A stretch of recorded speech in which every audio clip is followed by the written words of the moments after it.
রবিবার আজকে একটু স্পেশাল কিছু না হলে হয়, তো সকাল সকাল উঠে ফ্রেশ হয়ে ছেলেকে খাইয়ে নিয়েছি। এখন বাজে 9:45। তো আজকে কি রান্না হবে দেখো, এই যে শুরু হয়ে যাচ্ছে রান্নার তোড়জোড়। আলুটা ভেজে নিচ্ছি, হবে কি রান্না হবে দেখাচ্ছি তোমাদের। কাজু কিশমিশগুলো আলাদা করে রেখে দিলাম আগে। আজকে করব পোলাও আর মটন কষা। তো আমি এই পাশে মটনটা বসাচ্ছি আর ওই পাশে পোলাওর জন্য জলটা গরম হতে দিয়ে দিয়েছি। পোলাওয়ের চালটাকে এবার ভালো করে মেখে নেব। দেখো ঘিটা দিদি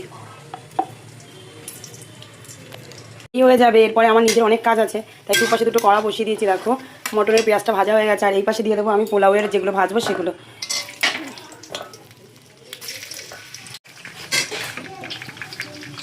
পেও পেও তাই না পাপা? কি সুন্দর লাগছে এটা দেখ।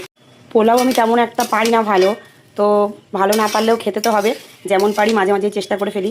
তো দেখো